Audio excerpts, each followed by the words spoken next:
सत साहिब सतगुरुदेव की जय। बंदी छोड़ कबीर साहिब जी की जय। बंदी छोड़ गरीबदास जी महाराज जी की जय। स्वामी राम देवानंद जी गुरु महाराज जी की जय हो।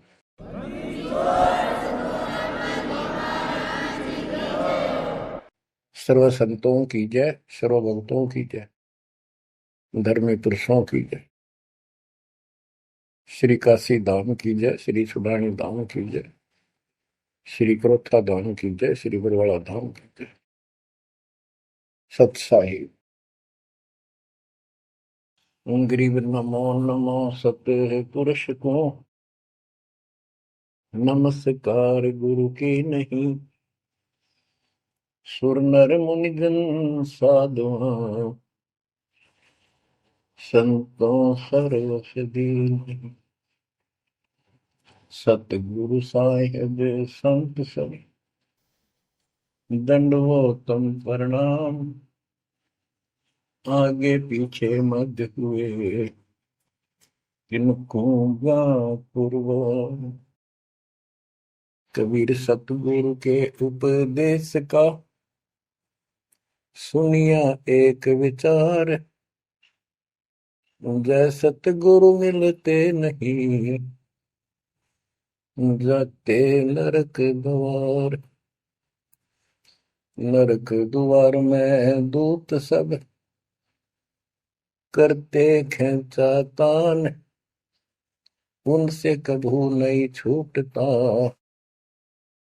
फिरता चारों खाने। कबीर चार खानी में भरमता कबहू न लगता तार। सो फेरा सब मिट गया मेरे सतगुरु के उपकार। जय जय सतगुरु मेरे की जय जय सतगुरु मेरे की। सदा साहिबी सुख से वसियो अमरपुरी के डेरे की। जय जय सतगुरु मेरे की जय जय सतगुरु मेरे की। सदा साहिबी सुख से वसियो सतलोक के डेरे। निर्विकार निर्भय तू ही और सकल वैमान। जी साधो और सकल वैमान। सब पर तेरी साहिबी सब पर तेरी साहिबी। तुझ पर साहिब नो निर्विकार निर्भय। परमपिता परमात्मा कबीर परमेश्वर जी की असीम श्रद्धा से बच्चों आपको अमर कथा सच्चा ज्ञान सुनने को मिल रहा है। आपकी किस्मत परमाने अलग लेखनी से लिखी है, अलग आपका अकाउंट है जिस पर काल का कोई अधिकार नहीं है। बच्चों, परमात्मा का एक एक शब्द अपने को सत्य मानना होता है। या तो भक्ति पर लगो मत भोगो कष्ट। भक्ति पर लग के भी और भक्ति मार्ग में अविश्वास होता है तो वो प्राणी सफल नहीं होता। जैसे दास को पहले शुरुआत में परमात्मा की चाह खूब थी और ये सुना करते थे द्रौपदी का चीर मिट गया, नरसिंह दास भगत की कुंडली भगवान ने ली। तो इस तरह की बातें आत्मा मानती थी, भगवान कुछ भी कर सकता है। पर कोई कह देता था नहीं ऐसा नहीं हुआ करता है, तो वैसे भगवान की आस्था बनाने के लिए कह रखा है ऐसा नहीं हो सकता। तो मन ये भी मान लेता था कि ऐसा ना होगा, पर भगवान तो है। केवल इतना मानकर भक्ति कर रहे थे, दीक्षा भी ले ली थी। और फिर परमात्मा ने ऐसा अजब गजब किया, वो सारी शंका मिटा दी। लोहे की जाली को 1 फुट से ज्यादा बढ़ा दिया, और दोनों को बढ़ा दिया, एक को नहीं। तो बच्चों, विश्वास बहुत जरूरी है। जैसे आपको उदाहरण दिया जाता है सत्संग के माध्यम से। एक गांव के बाहर दो साधक साधना कर रहे थे। एक 40 साल से बैठा था, आयु 60 के आसपास हो चुकी थी। दूसरा 4 वर्ष से साधना करने लगा था, वो भी घर त्याग कर बाहर आश्रम बना रखा था। तो बच्चों, वैसे तो साधना दोनों की ही शास्त्र विरुद्ध थी। पिछले संस्कार से प्रेरणा इतनी प्रबल हो जाती है कि आत्मा भगवान की तरफ तड़प जाती है, उसको खोज के लिए निकल पड़ती है, और जैसा कोई मार्गदर्शन मिलता है उसी अनुसार अपना सारा जीवन कुर्बान कर देती है। उससे उसको कुछ तप मिल जाता है, बन जाता है, और कुछ सिद्धियां आनी शुरू हो जाती हैं। उससे उसका वह बोलबाला हो जाता है। फिर उसकी मृत्यु के बाद वह एक यादगार बना दी जाती है। वो नरभाग, आप तो नरक में गया, आने वाले उस गांव की कई पीढ़ियों को भी नरक भेजने का सामान तैयार कर गया। आने वाली पीढ़ियां उसी को मत्था टेक टेक के उस कब्र पे, उसकी मूर्ति पे, और अपनी मनोकामना पूर्ण करवाती हैं। होता किसी का कुछ नहीं, पर वह भावना बन जाए, एकाधिका वैसे सूत बैठ जाए, दाव लग जाए, स्वाभाविक। जो भक्ति ना करते उनका भी हो जाता है वो तो, उसका संसार होता। और वो नियमित उसका कर देते थे, हम भी ऐसे ही थे। अब बताना चाहता दास, फिर भी विश्वास बहुत काम करता है। भगवान उसके नंबर देता है अलग से, तो उसकी भक्ति में आस्था अगले जन्म में भी बनी रहती है इस तरह की क्रियाओं से। जो आस्तिक और नास्तिक दोनों क्रिया करता है, वो घर का रहता ना घाट का। एक देवदूत आया करता था ऊपर से, विष्णु जी के लोक से, और वो आकर के उन दोनों भक्तों से काफी देर तक चर्चा परमात्मा की करता था। प्रश्न करते रहते थे, भगवान ठीक है, वहां की व्यवस्था कैसी है। तो वो दोनों, ये देवदूत दोनों भक्तों के पास घंटों बैठ कर जाया करता था। देवदूत से भगवान ने पूछा भी, विष्णु ने, कहा जाता है, ये ऐसे ऐसे आपके भगत हैं, बहुत गजब के, कुर्बान हाथ के लिए दो उस गांव में, और मैं वहां बैठ रहता हूँ कुछ देर जाके, आपके ऊपर तो कुर्बान है। तो भगवान बोले, विष्णु जी बोले, विष्णु भगत तो एक है, एक तो वैसे टाइम पास करे। देवदूत बोला, जी वो होगा जो 40 साल से आपके लिए कुर्बान अगर छोड़ के आया हो। तो भगवान बोले, ना, दूसरा जो 4 साल से बैठा है वो भगत है, उसको मुझ पर विश्वास है और बड़े पर को विश्वास नहीं है। ये बात उस देवदूत का गले नहीं उतरा, ये तो हो ही नहीं सकता। तो भगवान ने समझ लिया कि देवदूत ये विश्वास नहीं मेरी बात पे। तो विष्णु जी बोले, भाई एक काम करना देवदूत, आज तू लेट जाना समय से, बस जिस समय जाता है, और फिर वो पूछेंगे कारण लेट होने का, उनको फिर ऐसे बताना कि आज भगवान ने समय दे रखा था कि दोपहर को सुई की नोक में से, जिसमें धागा डर, सुई के नक्के में के सुराख में हाथी निकाल लेगा भगवान, और कहना कि मैं उसको देखने के लिए रुक गया। और भगवान ने हाथी उस सुई के नक्के में के निकाल दिया। वो इसी तरह की क्या, देवदूत पहले उसके पास गया, बड़े के पास, क्योंकि उसको भरम था।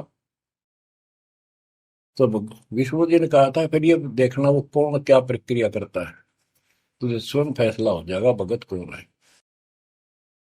देवदूत उस बड़े के पास गया, उसने भी ये जाते कारण पूछा कि क्या बात, देवता से लेट हो गए, आपकी बहुत इंतजार थी और आपके साथ बैठकर भगवान की चर्चा करते थे, अच्छा समय व्यतीत होता था। क्या बात होगी, क्या कारण हो गया, लेट हो गया आप आज? देवदूत ने वही बताया कि आज दोपहर को भगवान ने एक लीला करनी थी, वो देख कर आया।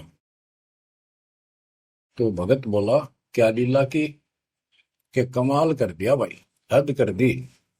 भगवान ने एक हाथी को सुई के नक्के में निकाल दिया। इसको देख कर आया मैंने, इसको देखने के लिए रुका था।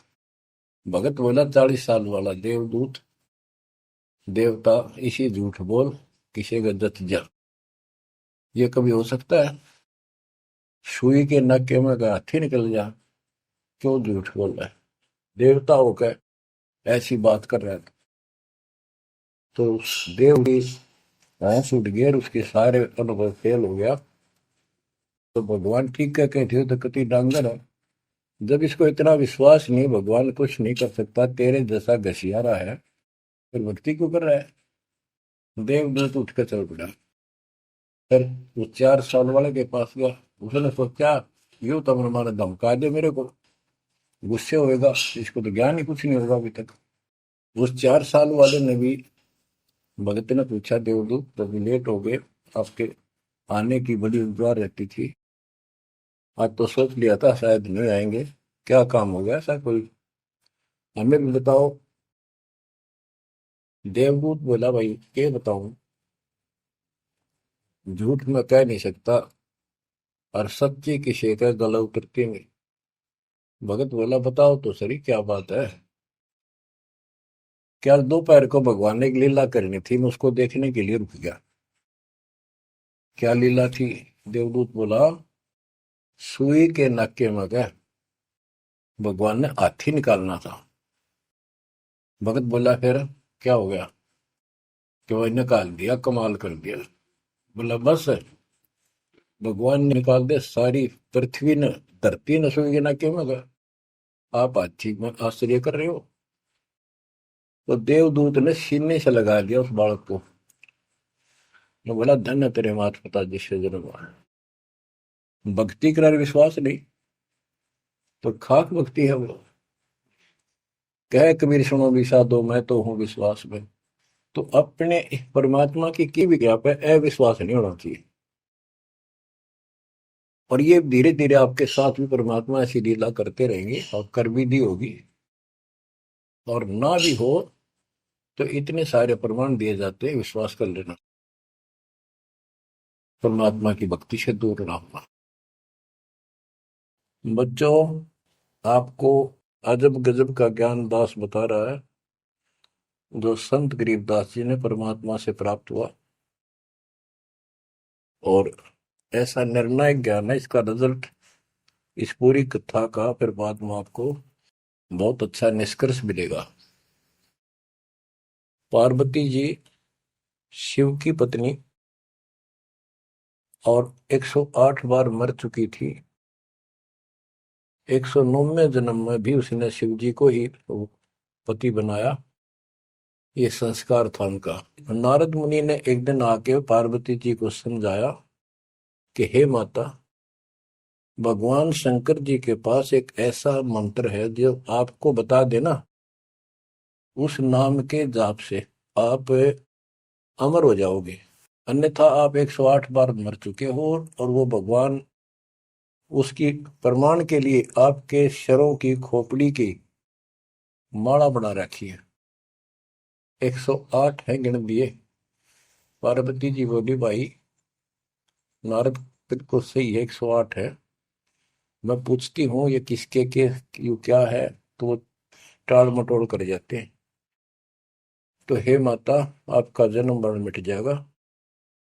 तो वो बोली, भाई ये मेरे बात समझ में नहीं आती कि शिव महाराज जी मेरे से कुछ नहीं छुपाते, और इसने ये कैसे छुपा रखा मंत्र मेरे से बहुत प्यार करते हैं। और बताते हैं तेरी मृत्यु के बाद मैं बहुत रोता था। तो नारद जी ने कहा, माता अभी तक आप उनको पति मानती हो, जिस दिन परमात्मा रूप देखोगी और उनको एक गुरु रूप में नम्र भाव से प्रश्न करोगी, कति अति नम्र होकर, तब ये गुप्त मंत्र आपको बताएगा। ये मंत्र शिव जी ने किसी को नहीं दिया आज तक, क्योंकि ऐसा किसी का लक है नहीं, ऐसा भाव किसी का है नहीं। तो आपको वो भाव बनाना पड़ेगा जिससे वो आपको अमर मंत्र दे दे। नारद कह के चला गया। पार्वती को बेचैनी होगी, माता जी को। शिव जी जब घर आए और दिनों तो वो दूसरे ढंग से बात करा करती, क्योंकि पत्नी बराबर का हकदार होती है, हिस्सेदार होती है। उस दिन चरणों में लेट गई, दंडोत प्रणाम किया और चरण पकड़ के रोने लगी और कहने लगी, हे भगवान, मुझसे ऐसी कौन सी गलती बन गई कि आपने मेरे से वो अनमोल मंत्र छुपा रखा है। हे भगवान, मैं 108 बार मरी, क्या आप दुखी नहीं हुए होगे? मुझे वो नाम बता दे जिससे मेरा जन्म मरण मिट जाए। अब शिव जी उसके मुंह की तरफ देख रहा है, पार्वती की सारी आओ भाव को समझ रहा है।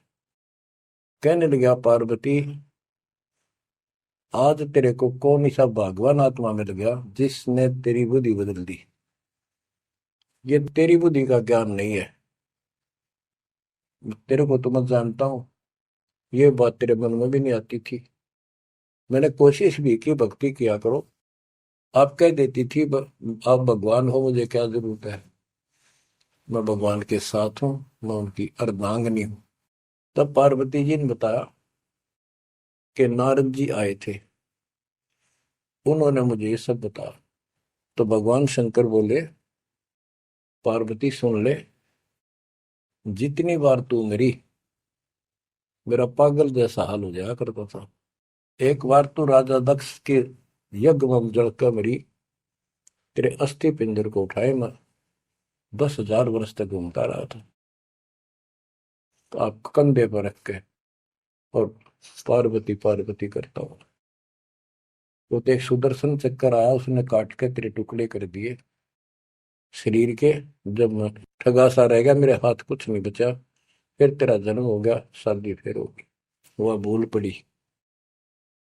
ये मंत्र ऐसा अजब गजब है, ये आम व्यक्ति को नहीं बता जा सकता। भगवान शंकर जी ने कहा कि अब तेरी आत्मा सच्चे दिल से डिमांड कर रही है, अब मैं तुझे यू नाम दूंगा। गरीबदास जी बताते हैं कि जैसे सीप एक जानवर होता है, शंखला सा जैसे एक शंख होते हैं, इस टाइप के मजबूत शरीर का, और उसको सीप बोलते हैं, सीप। वह सीप जो है, गर्मी हो जाती है जब उसको अंदर पानी की डिमांड होती है, मोती बनाने के लिए उसमें प्रेरणा होती है, जैसे पशु में गर्भ धारने की होती है। उस समय सीप समुद्र के ऊपर आ जाती है, ऊपर बादल गरज रहे होते हैं।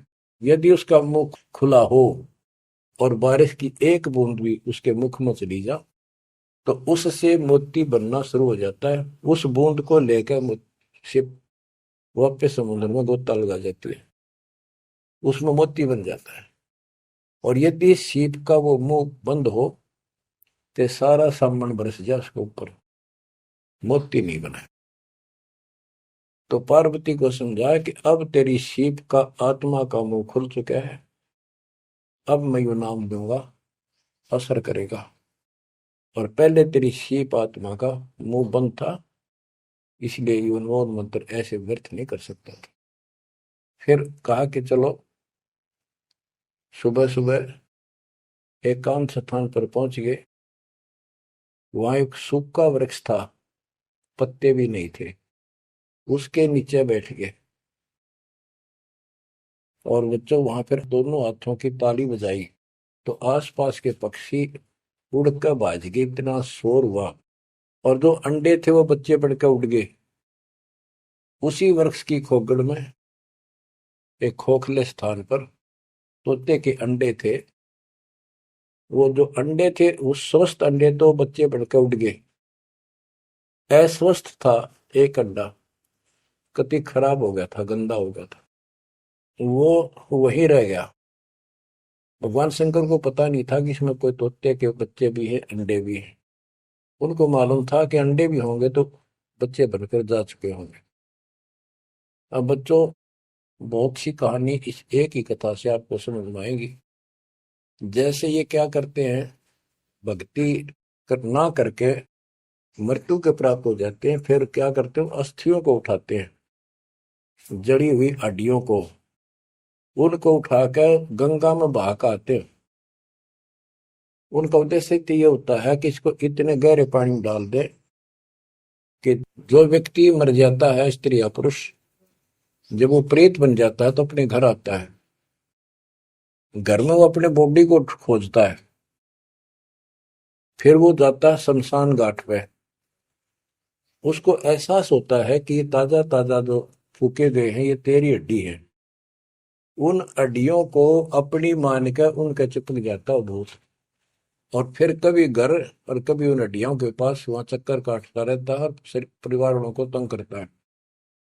तो क्या कर, इसीलिए उसको उन हड्डियों समेत उठाकर उसने इसी जगह डालते हैं, उसको भेदा नहीं लगता और वो भटक भटक के चला जाता है।